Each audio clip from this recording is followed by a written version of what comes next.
Oh hey, just taking the carriage to work. It's not the fastest way to travel, but you gotta take what you can get in Elden Ring.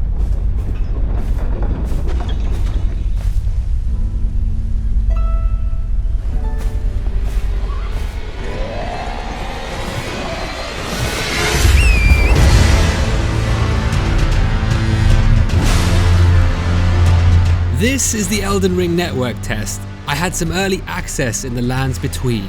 Now I've just moved country in real life without my normal setup, so this was all recorded on an Xbox Series S. No multiplayer in this video, that'll come later. I just wanted to share and show you some of the cool things I found. It feels like Elden Ring combines and improves a ton of things from the Souls games that for whatever reason were never included before. Now in terms of moving around the overworld, you don't have a grapple like Sekiro, but you do have a noble steed, which grants almost complete freedom. It's so brave of FromSoft to do this. Wait until you realise just how manoeuvrable double jumps are. Summoning your spectral mount to traverse the huge map, leaping away from enemy ambushes, it doesn't get better than this. The only thing is you can't use it in PvP or dungeons, places like that. I'm a huge fan of developers giving players control over their exploration, tools to physically direct my own journey. Elden Ring's map has a disc in the bottom right, revealing the time of day. You can place up to 100 different types of markers, useful as reminders of enemies, merchants, valuable treasure, and so on. You can even place up to 5 beacons, which appear in the overworld and on your compass. I selected a warrior, one of 5 pre-made classes. There will actually be character customization as you'd expect in the full game, not for this demo though. Once outside the starting cave, the first thing I noticed was a lone figure sat by a fire, far below me. So that's where I went first. South onto the beaches, an area with things. And also, whatever the hell this is. This magical phenomenon on the sand got me so curious. I feel like it has to be something, but I couldn't make it do anything or change course. As for this squid crab monster, I couldn't really damage it. I have a feeling it might be a good idea to bring fire next time, maybe. I wiped out all the baby land octopus though. You gotta get used to killing the wildlife in this game because there's plenty of it, and that means plenty of ingredients for the new crafting system. You'll notice me harvesting plants and materials as I run around, also knocking over the occasional turtle or bird. It's not because I want to, it's because I have to, okay? On the beach is where I found my first dungeon. Now dungeons are scattered throughout Elden Ring. They're kind of like the underworld with various enemies, traps, treasures, and bosses. This one was pure black.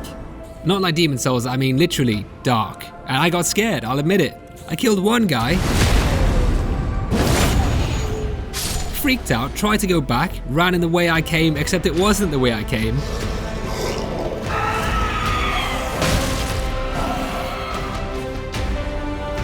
Time has passed, it's now nighttime when I meet the nomadic merchant on the beach. What do you need?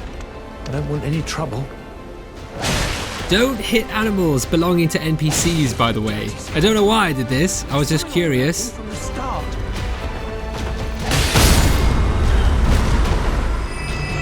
But he did jump on, ride around, and he was hostile, so not the best idea from me.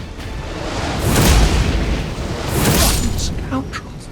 Every last one. The beach was more or less explored, so I returned to the first site of grace, next to a foreboding NPC. Feel free to go off and die in a ditch somewhere. Sites of grace are lit up by these light rays. They're similar to bonfires, where you can change the time of day, divide up your flasks depending if you want more health or more focus points, depends on your build obviously, equip and memorize your spells, access your storage box, enhance your weapons with Ashes of War, and a couple more options will be added to this as we progress. Just north of the starting area in the demo was a decrepit old church ruin containing a smithing anvil for upgrading weapons, or armaments as they're called. Adjacent to the anvil is Kale. You're a Tarnished. I can see it. He kind of sounds like Peter Baelish from Game of Thrones, no? Might just be that George Martin influence tricking my ears, to be fair. He's great though, they're all really good actually. Really good voice acting. Kale was one of the most important merchants I found early on. He sells a crafting kit, some weapons, bows.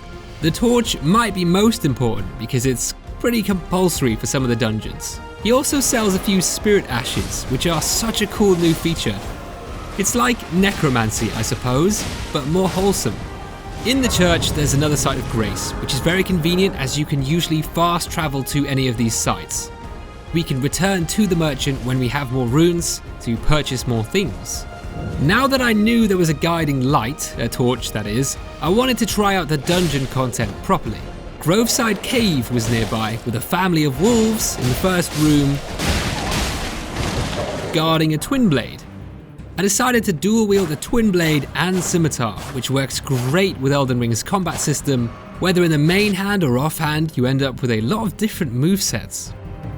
The boss of the dungeon was the Beast Man of Farum Azula, a beast with an ultra great sword. After defeating him, I acquired a Viridian Amber Medallion, an item that you can equip to raise your stamina in this case. Dungeon content is worth doing just for the treasures alone. Every dungeon has an option to fast travel back to the entrance once you beat the boss. FromSoft have implemented many quality of life features like this in Elden Ring. For example, in truly difficult areas, you can find stakes of Marika, where you can choose to respawn at those instead of the last site of grace you were at. A new option at these sites of grace we now have involves mixing potions. Once you find at least 2 crystal tears, you can mix them to create a potion with varying effects. The first one I made boosted my stamina and then blew my head off. Very funny, guys. Stealth is a viable option, a return from Sekiro, you might say. As an example, crouching in the long grass makes it much easier to penetrate the encampment at Gatefront Ruins. Just before Gatefront itself is a site of grace. I think after resting at 3 or so, you meet Melina, who plays the role of our maiden. Share them with me. And now you can level up whenever at a site of grace. She also gives us our very own spectral steed. Horse riding is just so cool. The maneuverability and speed you get while mounted is unprecedented for a FromSoft game. Instead of taking the certain suicide route through Stormgate, I flanked east along the cliffs. I got caught in a lightning storm, looting the electrified Folga blooms along the way, and fighting off a rogue horseman, as you do.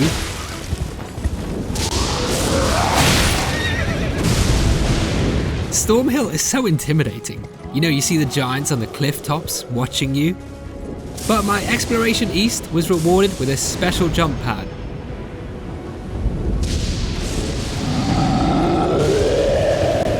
Completely bypassing Stormgate and taking us up over the cliffs into the land of giants. We can make these giants useful, actually. There was a hidden item locked in a stone on the cliff top, and I lured the giants over to break it open, and they did. You know, I think the giants are misunderstood. They pull our carriages and open our rocks. They're good guys.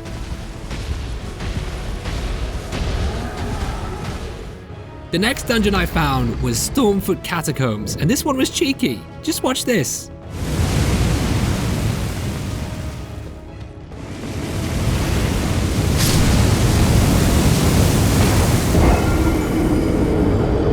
And the traps are a walk in the park compared to these little scaly horrors.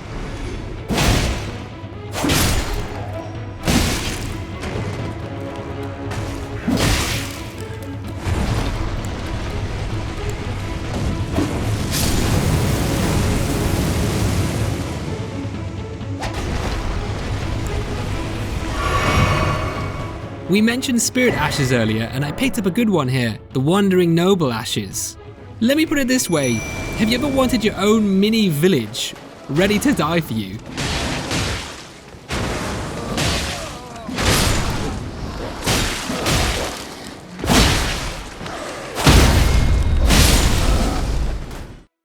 Burial Tree Watchdog was the boss of the Stormfoot Catacombs, and surprisingly, it's up there for one of the oddest designs I've encountered.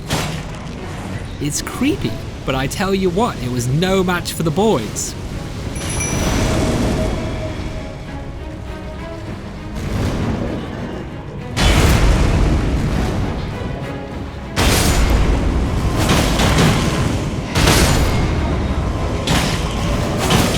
You can't summon them everywhere, and they are banned during PvP. But anywhere else, I highly recommend making friends with the spirit. They're great fun.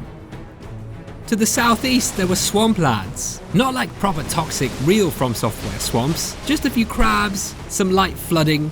But how cool is crab versus horse combat?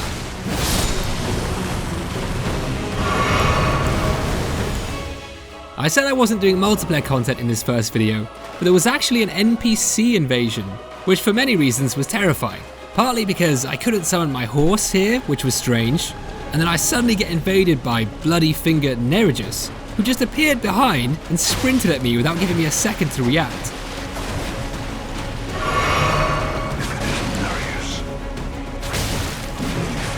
Luckily, there are Bloody Finger hunters around these parts who came to my rescue.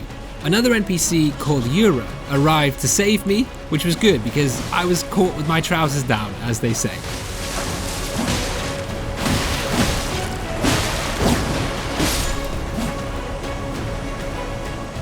The final thing we'll touch on for this first impressions is the Forlorn Hound Everjail. This area of supernatural activity has possessed magical balls. It demonstrates something that I think is just so exciting about Elden Ring, and it's the extremely weird, magical, unique things you find as you wander around the map, and the world is genuinely interesting. And at the center of a large stone platform is the entrance to some kind of prison. In this magical prison is none other than Bloodhound Knight Darrowin. It's an animalistic knight with a huge curved sword and long talons on the left hand. I was playing around with a few of the items I'd gotten up to this point. I couldn't summon any spirits in here, but I had a battle axe I'd upgraded a bit, and I had found the best shield so far. It's called the Coil Shield, and the special strike attack uncoils a snake and hits for insane damage at this level, mainly because it inflicts poison, and the poison is vicious.